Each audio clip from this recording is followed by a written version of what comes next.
Sejamos todos muito bem-vindos ao CEL Brasil, Centro de Estudos Ubaldianos.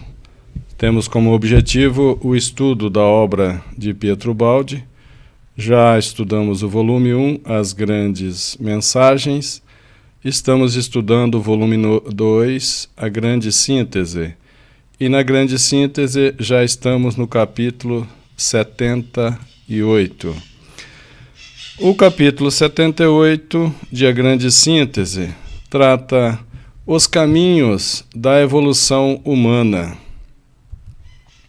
E eu já adianto um pouco aqui para vocês, para nós, que nós vamos estudar os caminhos da evolução humana, que vai do primitivo, do ser humano primitivo, ao ser humano civilizado, e deste ser humano civilizado ao super-homem.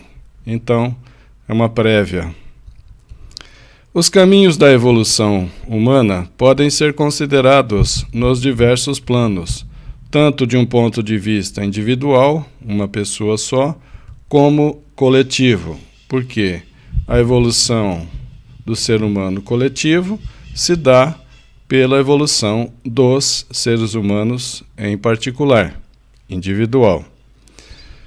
Então, se o princípio central da lei é evolução, tanto que evoluir é sinônimo de ser, por exemplo, o ser em evolução, o ser humano,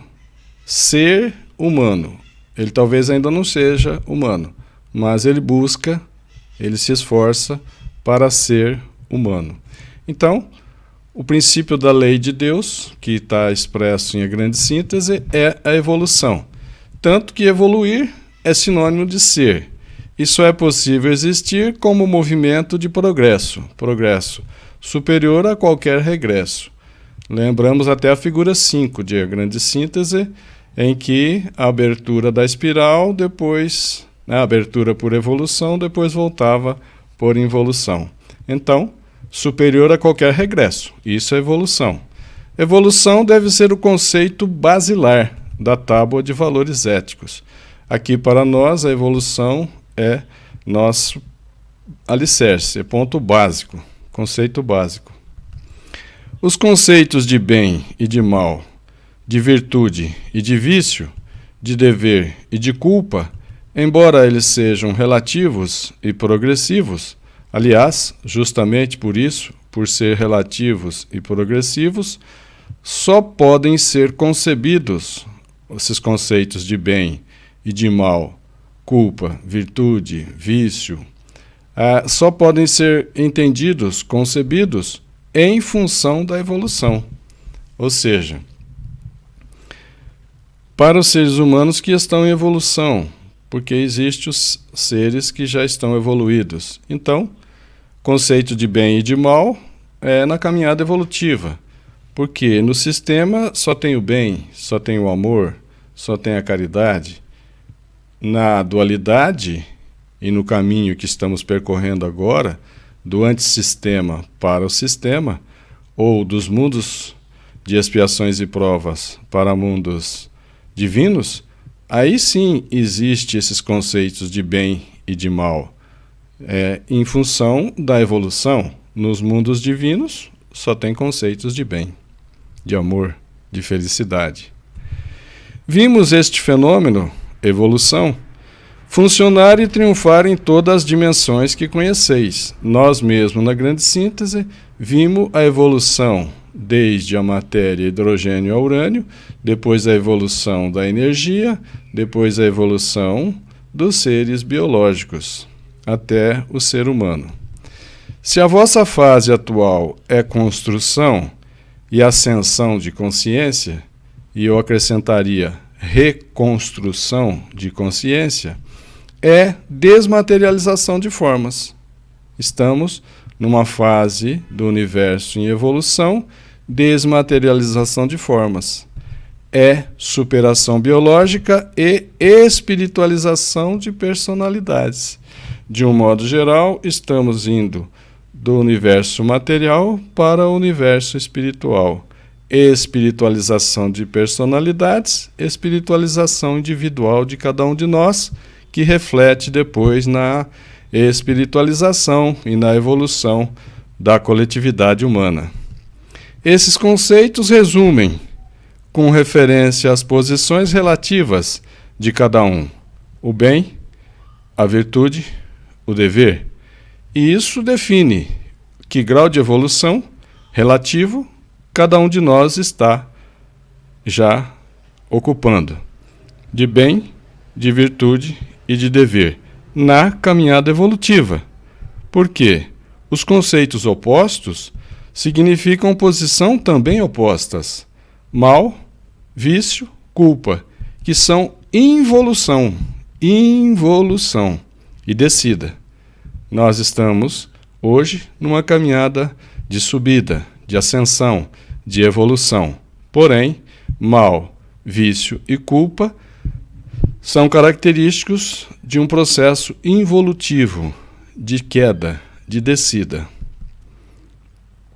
Nesse regime de equilíbrio que governa o universo é governado por vários equilíbrios. Nesse regime de equilíbrio que governa o universo, mesmo no campo das forças morais, forma-se constantemente a soma dos impulsos e contraimpulsos, do dar e do haver. É como uma conta de débito e crédito, nesse caminho mesmo na aquisição da moralidade. Por isso, a dor existe como fato substancial, a dor existe como fato essencial e insuprimível. Não dá para eliminar, não é possível eliminar a dor na ordem universal, pois a dor tem exatamente a função necessária de estabilizador de equilíbrios, que são constantemente reconstituídos, logo que violados pela liberdade do ser. Ou seja, nós temos o livre-arbítrio, nós temos a liberdade de escolha. Nós, quando estamos nas escolhas, nos atos, nas palavras do caminho errado, do mal, da culpa, nós atraímos a dor. E a dor vem para reequilibrar, para restabelecer esse equilíbrio. Porque precisamos continuar sendo livres. Mas, sendo livres, podemos errar. E a dor vem para corrigir, para reharmonizar, para restabelecer, para nos reorganizar, reharmonizar novamente. Daí o conceito de redenção por meio da dor, ou seja, quando a criatura humana não vai pelos aconselhamentos, quando a criatura humana não vai também pelos exemplos de santos como Francisco de Assis, exemplos de Francisco Cândido Xavier, exemplos do próprio Cristo. Quando a criatura não vai por esses ensinamentos do Cristo e pelos exemplos do Cristo, Deus envia uma professora, uma excelente pedagoga, com a capacidade de ensino fantástica. E essa pedagoga chama-se dor. Por isso, vos disse que ela, a dor, é sempre um bem, enquanto retifica a trajetória dos destinos. A dor é uma bênção em nossas vidas, pois retifica, corrige, reharmoniza, salva-nos e, consequentemente, retifica a trajetória dos destinos. Aqui eu acrescentei a palavra a dor, mal transitório, a dor, mal necessário, em vista da necessidade da liberdade individual. Nós temos necessidade de liberdade individual. E a dor, justamente, é esse mal necessário, é esse mal transitório. A dor é a base né?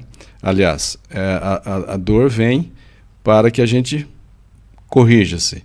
Como nós temos necessidade de liberdade individual, nós podemos errar. E a dor está aí para corrigir. Então, a liberdade individual, que é a liberdade individual base da responsabilidade, só tem responsabilidade quem é livre. Quem está no determinismo não tem responsabilidade. Então, aqui, nós precisamos da liberdade individual e, consequentemente, a base é base da responsabilidade. E também é a base do merecimento.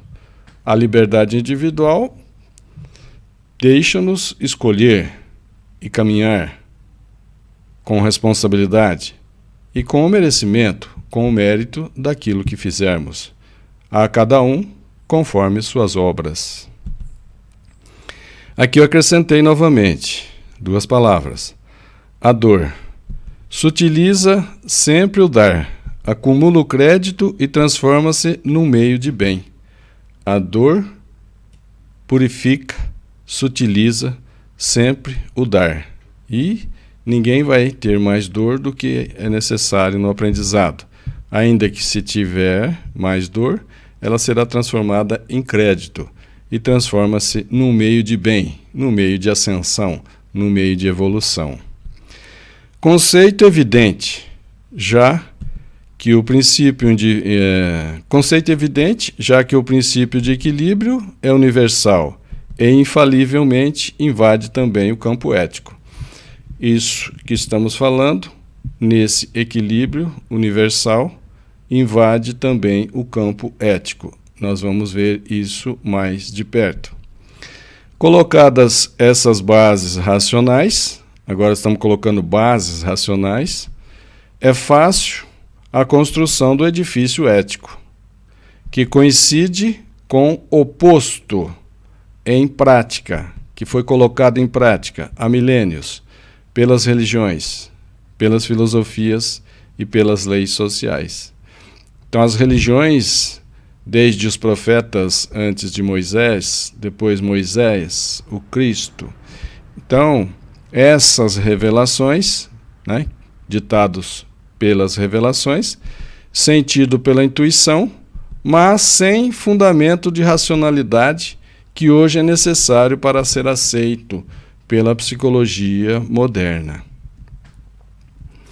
Essa construção que estamos fazendo do edifício ético coincide exatamente com os aconselhamentos religiosos trazidos por Maomé, por Jesus de Nazaré e tantos outros que vieram revelar as leis de Deus.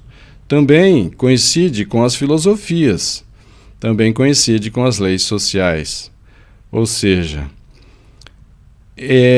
esse edifício ético que estamos construindo em A Grande Síntese já vem coincidindo com essas revelações.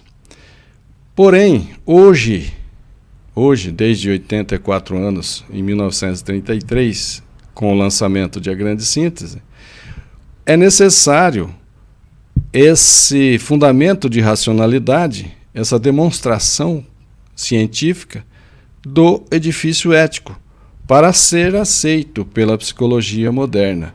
Hoje, acredita-se e a humanidade em massa confia mais na ciência. Por isso, a ferramenta da ciência, a ferramenta da racionalidade, demonstrando também a ética.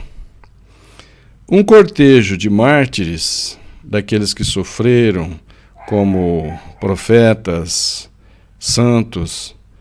Então, uma quantidade enorme de mártires e de escolhidos compreenderam essa ética e puseram em prática de um lado ao outro do mundo, colocaram em prática em vários pontos sobre o planeta Terra, com sistemas diferentes. Maomé com um sistema, Buda com outro sistema, Cristo, Jesus de Nazaré, com outro sistema, de acordo com a própria posição, mas sempre idênticos na aspiração constante para o alto.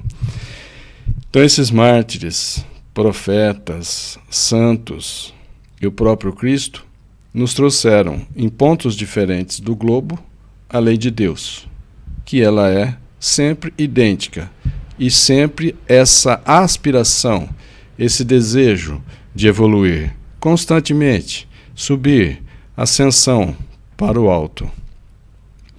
Os místicos, os santos, os profetas, embora não se exprimissem de maneira científica, e eles não se exprimiam mesmo de maneira científica, porque a humanidade não compreenderia, não tinha embasamento científico, não tinha desenvolvido a intelectualidade da humanidade. Então, não adiantaria os místicos se exprimirem de forma científica. Bom, mas os místicos, embora não se exprimissem de maneira científica, conheciam as leis da evolução das dimensões na fase alfa.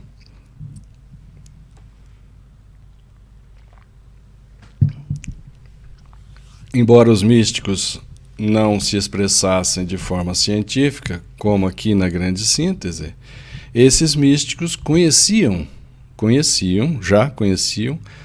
a evolução, as leis da evolução das dimensões na fase alfa. Esses místicos realizavam, num regime de constante educação, a transformação biológica do homem em super-homem. Esses santos já faziam isso, essa transformação do homem em super-homem, e pregavam o desapego da matéria, sua desmaterialização progressiva, com a renúncia e a superação da animalidade. É os místicos nos mostrando como sair da animalidade, através de algumas renúncias para superar essas dificuldades. Verdadeira técnica construtiva do psiquismo. O psiquismo, que é a assimilação por aquisição e transmissão ao subconsciente de qualidades novas. Então, no consciente nós aprendemos e arquivamos, transmitimos ao subconsciente para arquivar qualidades novas. Estabilização da virtude no estado definitivo de instinto e, portanto, de necessidade. Então, o próprio místico também fazia isso, desenvolvendo os talentos, desenvolvendo as virtudes. E isso era arquivado no subconsciente, estabilizado na forma de virtude, como as qualidades novas, como virtudes. E, como está no subconsciente, vai-se por instinto. E por instinto, esses santos faziam a caridade. Por instinto, eles já realizavam com a humildade, a confiança em Deus, porque já estava arquivado no subconsciente. O demônio, eterno inimigo, personifica as forças negativas. Vamos deixar bem claro que o demônio não existe. O que existe é forças negativas dos seres em evolução. E essas forças estão aqui personificadas na palavra demônio. O demônio, eterno inimigo, personifica, porém ele não existe, personifica as forças negativas e involuídas da animalidade, que sobrevive e ressurge das mais baixas camadas da personalidade. Os instintos inferiores, as paixões tempestuosas, são o antagonista na grande luta interior. Na nossa luta interior de evolução, de reforma íntima, de reforma moral, de evolução dos sentimentos, esses instintos inferiores que foram úteis na caminhada evolutiva lá atrás, agora eles são um antagonista nessa luta nossa para superar esses instintos inferiores, superar essas paixões tempestuosas. Então, esses instintos foram úteis, mas agora precisam ser superados. As grandes renúncias, como pobreza, castidade e obediência, são os truncamentos decisivos de onde a animalidade sai amortecida. Com essas renúncias, o ser humano sai santificado, sai da animalidade. Mas, recordemo-lo, só poderão valer quando se saiba concomitantemente, ou ao mesmo tempo, reconstruir, compensando com qualidades mais elevadas, com amores, domínios e paixões mais espirituais, a fim de não desencaminhar o ser para outros lados, no vazio de uma asfixia infrutífera. Então a renúncia na pobreza, a castidade e a obediência que nos eleva essa renúncia que fazemos, ela tem que ter um objetivo de espiritualização. Se não tiver um objetivo, se não tiver uma direção, é uma asfixia na castidade, por exemplo, infrutífera. É preciso que se renuncie na pobreza, ou que seja na castidade, ou na obediência, mas com um objetivo mais alto, na espiritualidade. Porque não adianta nada doar tudo aos pobres, fazer um voto de pobreza e continuar egoísta, e continuar orgulhoso, e continuar não confiando em Deus, e continuar odiando. Isso não resolve. Então, se é para renunciar, que seja para um benefício espiritual, um bem maior. Se nós impusermos ao ser uma morte no nível animal, tendes de oferecer-lhe um renascimento no nível espiritual. Ou seja, se nós estamos, de alguma forma, trazendo um martírio para o corpo físico, se nós estamos trazendo uma renúncia no corpo físico, o objetivo tem que ser um renascimento no nível espiritual. Se nós nos esforçamos no corpo físico, renunciando a várias coisas, é para renascer em espírito. Senão, não passa de uma asfixia infrutífera. As paixões são grandes forças que não devem ser destruídas, mas utilizadas, elevadas, dirigidas, já que na evolução tudo caminha por continuidade. Na evolução, mesmo do átomo ao homem, nós vimos até agora, tudo caminha por continuidade. Então, o que no momento é útil, mais à frente na evolução, ele pode não ser mais útil. Então, as paixões que foram úteis e são grandes forças, não devem ser destruídas, mas deve-se utilizar para ascensão, para evolução espiritual.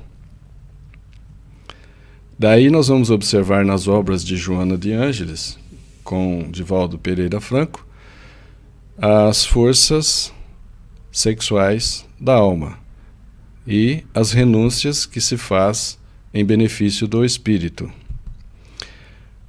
Por exemplo, se a pessoa resolve fazer voto de fome, ficar fazendo esse movimento de não se alimentar, com que objetivo? Tem que ter um objetivo maior, mais alto, para a evolução espiritual, por exemplo. Mas não deveis impor a virtude ao próximo como meio de opressão, colocando o próximo em estado de renúncia, para com isso obter vosso domínio e vantagem na luta pela vida. Não devemos pregar a virtude para colocar o próximo numa situação indefesa e explorá-lo. Não. Não. Que o esforço da virtude seja, acima de tudo, daquele que prega, como também daí vem sua vantagem. Que o esforço da virtude seja daquele que prega, ou seja, pregar o Evangelho. Se precisar, use palavras. Francisco de Assis. Pregar o Evangelho com exemplos. Se precisar, use palavras. Francisco de Assis. Então, é isso. E, consequentemente, esse esforço tem que ser daquele que prega, de adquirir as virtudes, esforço de quem prega, como também a vantagem é daquele que pratica essas virtudes. Então, compreender e praticar as virtudes, como a caridade, a humildade, a fé, o amor. Minha concepção implica uma ética progressiva. Sua voz está dizendo. Minha concepção implica uma ética progressiva. Por isso vos mostra como modelo os tipos super-humanos, cada vez mais perfeitos.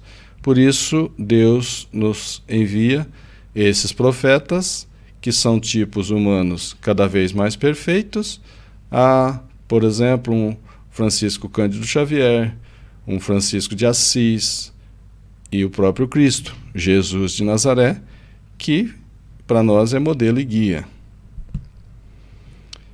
Minha é, aqui eu acrescentei essas duas palavras, minha é concepção aristocrática e dinâmica.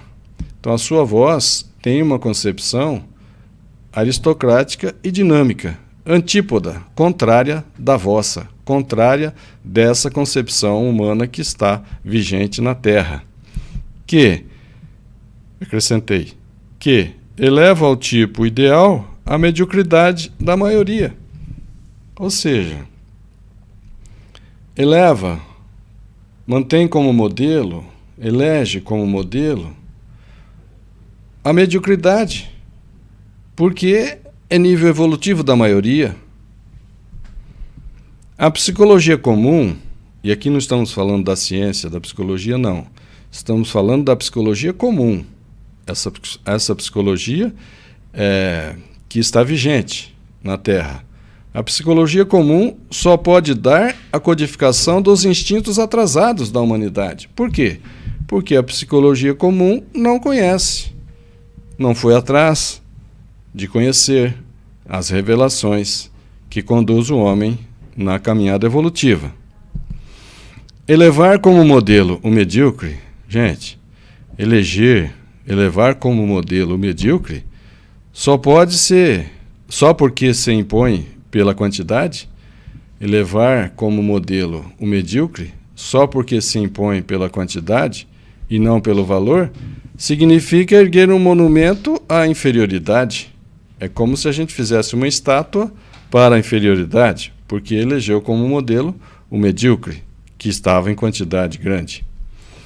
O individualismo, porém, que emerge do quadro de fundo difuso da maioria, esse individualismo é sagrado, desde que lute sempre para elevar-se.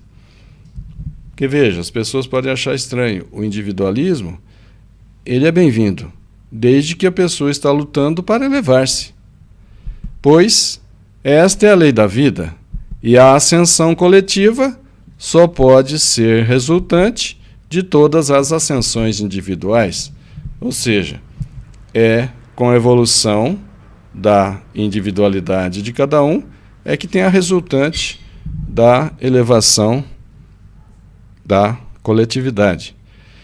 Emergir do mal, da mediocridade, para as vias do bem, sair do mar, desse oceano da mediocridade, para as vias do bem.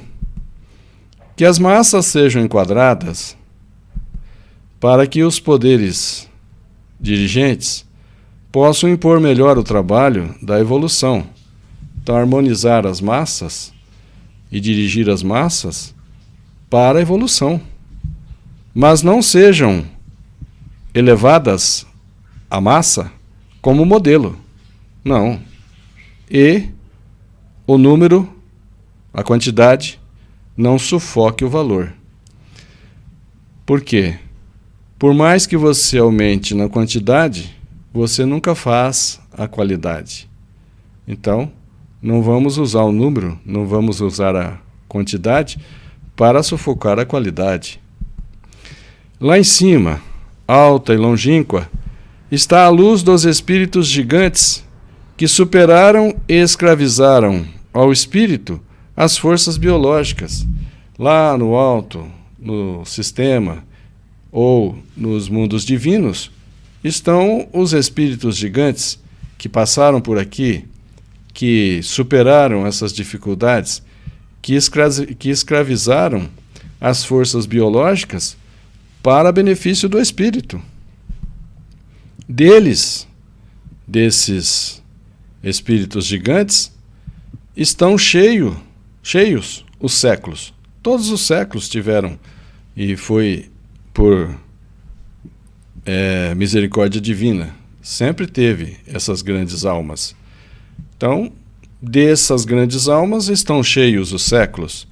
E cada um aí encontrará o tipo que representa o aperfeiçoamento das próprias qualidades. Cada um de nós se identifica com um desses grandes. O sensitivo encontrará e identificar-se-á no profeta e no santo, o gênio da arte e da fé. Da arte e da fé. O volitivo, aquele determinado pela vontade, encontrará o gênio da racionalidade e da intuição no herói, no pensamento, no pensador e no cientista. Então, cada um de nós acaba tendo e elegendo uma dessas grandes almas. Cada tipo ergueu bem alto o facho da vontade, ergueu bem alto o facho da vontade, o facho da mente ou o facho do coração, tendo aperfeiçoado uma qualidade da natureza humana. Nós precisamos aperfeiçoar não só uma, mas todas as qualidades da natureza humana. Para isso, a reencarnação. Graças a Deus, nós temos a oportunidade da reencarnação para aperfeiçoar não só uma qualidade da natureza humana, mas todas as qualidades da natureza humana. Cada tipo é um pioneiro que vos mostra o caminho da evolução. Cada tipo, o gênio, o santo, o cientista, o pensador, é um pioneiro, é alguém que está à frente, mostrando qual é a trilha, qual é a picada, qual é o caminho da evolução. O tipo humano comum move-se em outros níveis. O tipo humano comum, inferior, move-se em outros níveis. Eu dividi aqui em 3 níveis: o primitivo, o civilizado e o super-homem. Isso eu acrescentei na grande síntese. Então, desses 3 níveis, vamos ver primeiro o primitivo. O mais baixo, o ser humano de nível mais baixo, primitivo, vive e só consegue entender, só consegue viver no nível vegetativo. Ele é primitivo. Move-se num campo físico, no qual a ideação é concreta, quase muscular. Ele não consegue entender nada além do que é concreto. Sabe? Vai ficar mais claro. O mundo sensório da criatura primitiva é toda a realidade. Os 5 sentidos, né? Paladar, olfato, visão, audição e tato, esse mundo sensório é toda a realidade do primitivo. Nenhuma abstração, nenhum conceito sintético o supera. Os instintos primordiais, fome e sexo, aqui está na tradução, está errado. Os instintos primordiais, os instintos do primitivo, é fome e sexo, e não como está na obra, traduzido fome e amor. O amor vai surgir depois. Então, os instintos primordiais, esses instintos primitivos do homem primitivo, dominam a sua satisfação. São a única necessidade, são a única alegria e são a única aspiração do primitivo. Fome e sexo, ou seja, é o baixo ventre, fome e sexo. Talvez aqui a palavra amor foi traduzida errado, porque muitas pessoas, quando vão ter relação sexual, dizem que vão fazer amor. Não, vão fazer sexo, é diferente. Por quê? Porque existe relação sexual sem amor, e existe amor sem relação sexual. Então, vamos dizer claramente cada uma das coisas.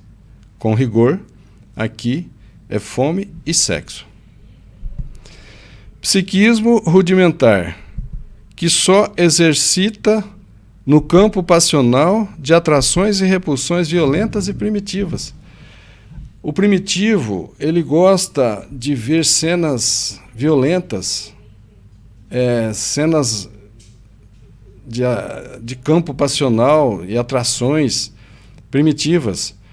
Por isso, a bilheteria dos cinemas é muito forte para esses filmes de violência, para esses filmes de terror. Claro, para atender a grande maioria que ainda tem essa atração pelas emoções fortes. Qualquer superação permanece no inconcebível para o primitivo.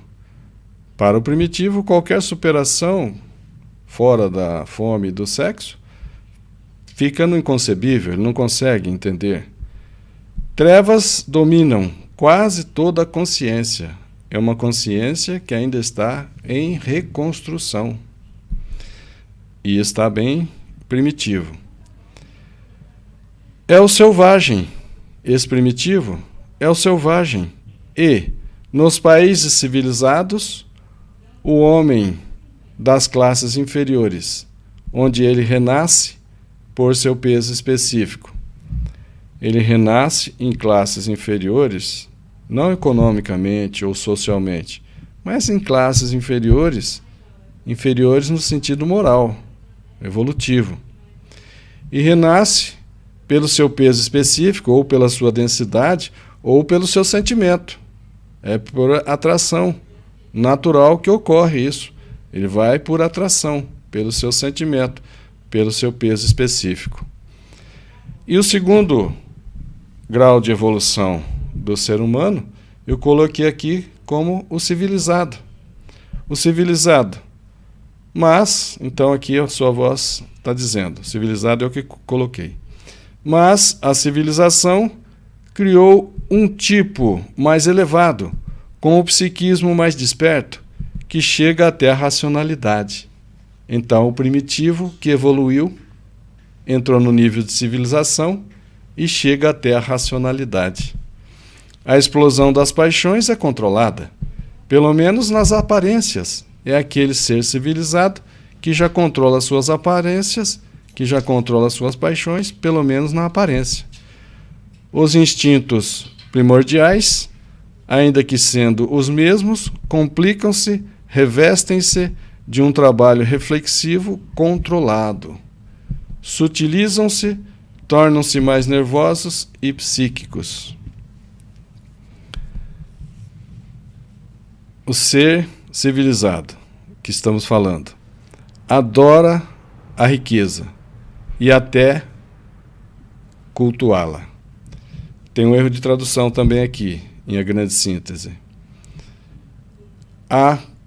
Adora-se a riqueza até a cultura. Quando ele disse adora a riqueza até, é de um ponto ao outro, da própria adoração. Não cabe aqui a palavra a cultura. Então o correto é adora-se a riqueza até cultuá-la. Da adoração até cultuá-la. Impede a ambição, impera,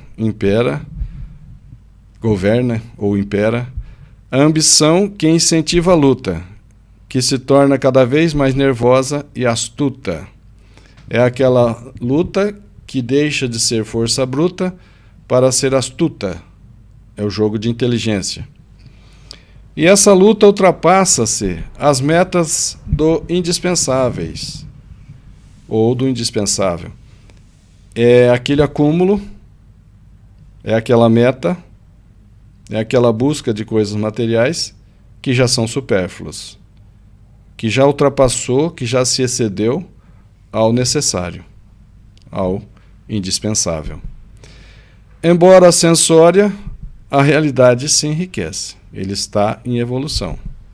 A zona do concebível dilata-se um pouco, mas fica sempre por fora dos fenômenos e é impotente diante de uma síntese de essência, diante de uma síntese substancial. Então, a zona do concebível, da compreensão, dilata-se um pouco, mas ainda fica fora dos fenômenos. Ele não consegue acompanhar a interiorização dos fenômenos.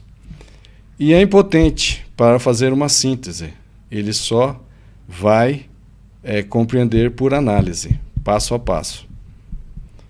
Os princípios gerais são repetidos, mas não sentidos. É aquele que fala da boca para fora, é aquele que fala, mas não sente. Existe uma incapacidade de consciência quando vai além do interesse do eu, suprema exigência. Tudo que está fora do eu, ele não consegue aceitar. É uma incapacidade de consciência quando vai além do interesse do eu. Quando é o interesse do outro, já não aceita, não compreende. Isso é inaceitável. O altruísmo não se expande além do círculo familiar. Quando essa mesma criatura civilizada começa a expandir o seu altruísmo, ele não consegue ser altruísta além da família. Ou seja, ele não consegue realizar a caridade além dos seus familiares, esposa ou esposo, filho, filhas, parentes, família, círculo familiar. Altruísmo está aqui como o contrário de egoísmo. Altruísmo, simplificando, caridade. Então a caridade não se expande além do círculo familiar. É o moderno homem civilizado. É o moderno homem civilizado. Educado com verniz de informações culturais. É o moderno homem civilizado. Volitivo, dinâmico, sem escrúpulos, egoísta, habituado a mentir, vazio de qualquer convicção e aspiração essencial. E aspiração substancial. Ele é vazio disso. Sua impotência intuitiva e sintética denomina-se razão.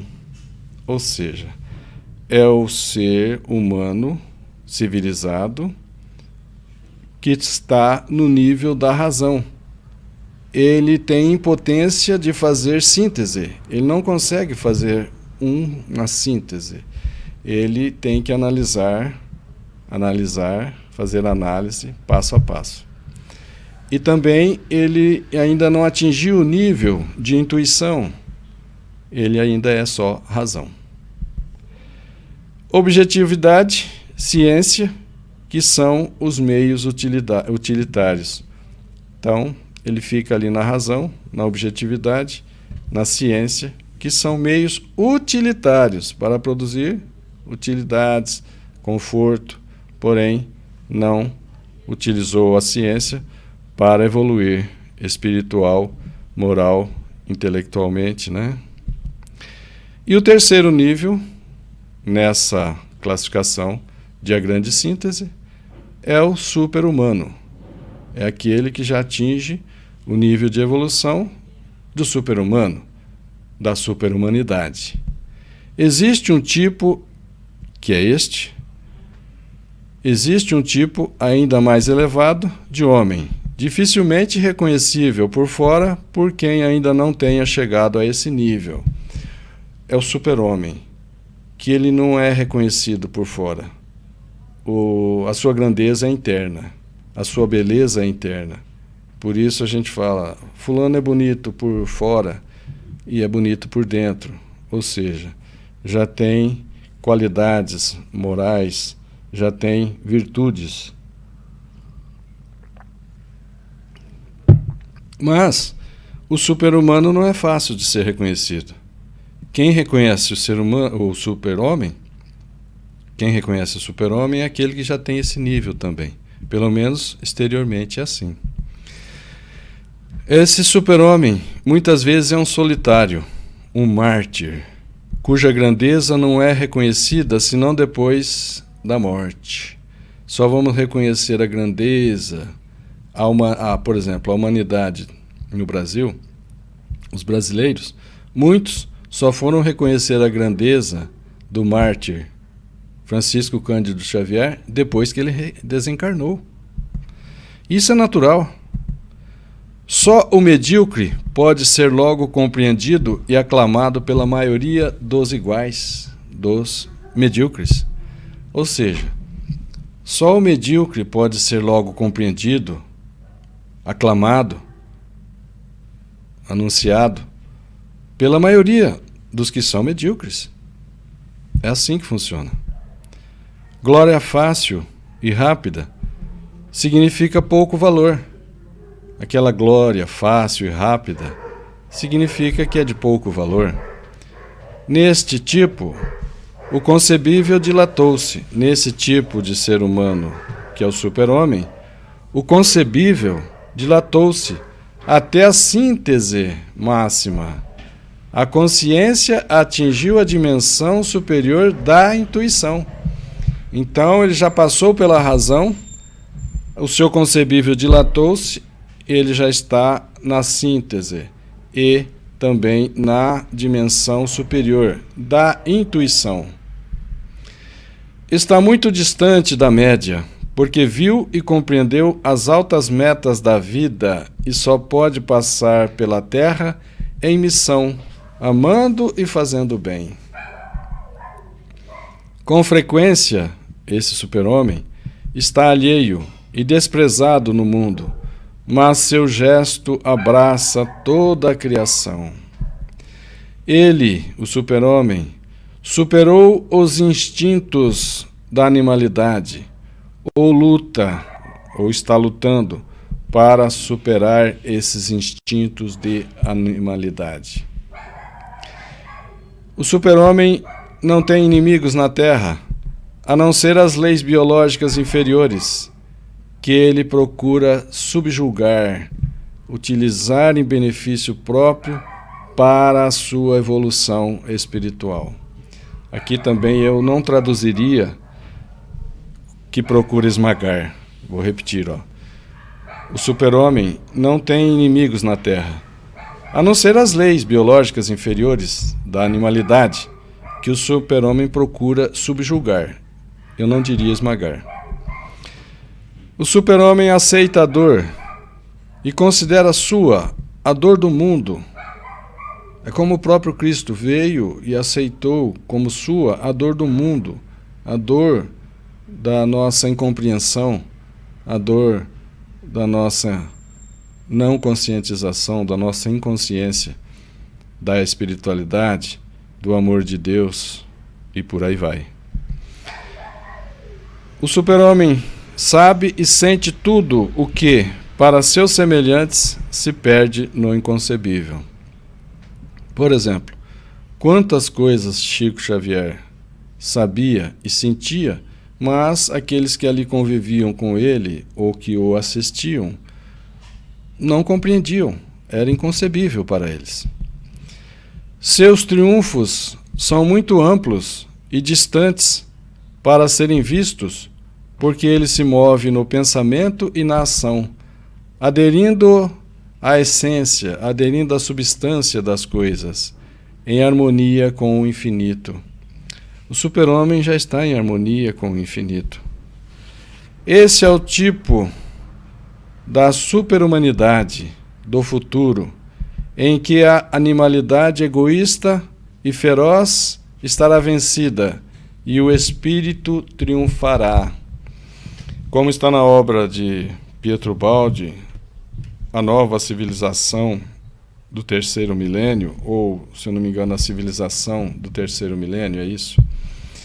A civilização do terceiro milênio, este milênio que vai de 2000 a 3000, é o milênio da demonstração do Espírito. É o milênio em que a grande massa, a população, vão compreender o Espírito e se esforçará para caminhar para esse nível de super-humanidade. E o Espírito triunfará sobre a matéria. Essas gradações não são absolutas, essas gradações como nós fizemos aqui, do ser humano primitivo, do ser humano civilizado e do super-homem, não é absoluta, é uma classificação relativa. Nem é absoluta como nível, nem como tipo. E cada um dos seres humanos oscila entre uma classificação e outra. E entre as três classificações, primitivo, civilizado e super-homem, claro, tem gradações intermediárias, como que infinitas gradações intermediárias. E o ser humano está oscilando entre uma gradação e outra, até que ele definitivamente atinge o nível de ser humano, super-humano, o super-homem. Mas a evolução é universal e constante, realizando a ascensão de um tipo ao outro.